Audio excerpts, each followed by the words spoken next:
విధి వ్రాత అది ఇంద్రలోకం. అందులో ఇంద్రుడి విలాసవంతమైన రాజమందిరం. ఆ భవనంలో సుందరమైన రాణివాసం. అక్కడ ఒక పంచవన్నెల రామచిలుక. అందమంతా తనదే అన్నట్లు వయ్యారాలు పోతూ తానే రాణిలా కలతిరుగుతోంది. అది ఇంద్రుడి భార్య ఇంద్రాణి పెంచుకుంటున్న అందమైన చిలుక. ఆమెకు ఆ చిలుకంటే ఎంతో ఇష్టం. దానిని తన ప్రాణ సమానంగా చూసుకునేది. ఉన్నట్టుండి ఒక రోజున ఆ చిలుకకు జబ్బు చేసింది. ఇంద్రాణి బాగా దిగులు పడిపోయింది. చిలుకను ఆస్థాన వైద్యుడికి చూపించింది. ఆ వైద్యుడు చిలుకను అన్ని విధాలా పరీక్షించి ఇక చిలుక బ్రతకటం కష్టమని తోచిందతడికి. అదే విషయం ఇంద్రాణితో చెప్పాడు.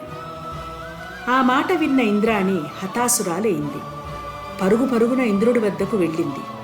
చిలుక సంగతి భర్తతో చెప్పి, మీరేం చేస్తారో నాకు తెలియదు, నా చిలుకను బ్రతికించండి, లేదంటే నేను చనిపోతాను అంటూ కన్నీరు పెట్టుకుంది.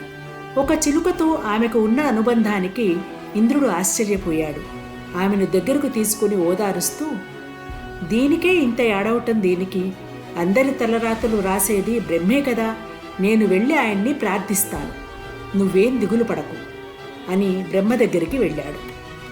ఇంద్రుడి ద్వారా విషయం తెలుసుకున్న బ్రహ్మదేవుడు, నేను తలరాతలు మాత్రమే రాస్తాను, దాన్ని అమలుపరిచేది మాత్రం శ్రీ మహావిష్ణువు, కాబట్టి మనం శ్రీ మహావిష్ణువు దగ్గరికి వెడదాం పద అంటూ ఇరువురు వైకుంఠానికి బయలుదేరారు. వీరి రాకను గమనించిన శ్రీహరి వారిని ఆహ్వానించి వచ్చిన కారణం తెలుసుకున్నాడు. మీరు అనుకున్నది నిజమే, ప్రాణాలు కాపాడేవాణ్ణి నేనే, కానీ చిలుక ప్రాణం చివరి దశలో ఉంది. మళ్లీ ఊపిరి పోయాలంటే ఆ పరమశివుడికే సాధ్యం. మనం ముగ్గురం శివుడిని ప్రార్థిద్దాం పదండి అన్నాడు. ముగ్గురు కైలాసానికి వెళ్ళి శివుడితో విషయం చెప్పారు. అంతా విన్ని శివుడు ఇలా అన్నాడు, ఆయుష్ పోసేది నేనే, కానీ ప్రాణం తీసే పని యమధర్మరాజుకు అప్పచెప్పాను.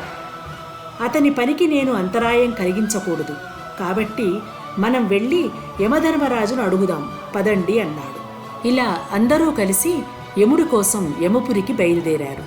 ఇంద్రుడు, బ్రహ్మ, విష్ణువు, శివుడు అందరూ కలిసి యమలోకానికి రావడం చూసిన యముడు మనసులో, వీరంతా తన వద్దకు వచ్చారంటే ఏదో విశేషమే ఉండి ఉంటుంది అనుకుంటూ వారిని సాదరంగా ఆహ్వానించి విషయం తెలుసుకుని, అయ్యో అదేమంత పెద్ద పని కాదు, మామూలుగా చావుకు దగ్గరైన వారి పేర్లను, వారు ఏ విధంగా చనిపోవాలి అన్నది ఒక ఆకు మీద వ్రాసి ఒక గదిలో వేలాడ తీస్తాము. వారికి సమయం ఆసన్నమైనప్పుడు ఏ ఆకు రాలి కింద పడుతుందో వారు ఆ విధంగా చనిపోతారు. పదండి వెళ్ళి ఆ ఆకుని తొలగించి చిలుకను కాపాడుదాం అని అన్నాడు. యముడితో కలిసి అందరూ ఆ గదిలోకి వెళ్ళగానే ఒక ఆకు రాలికి పడింది.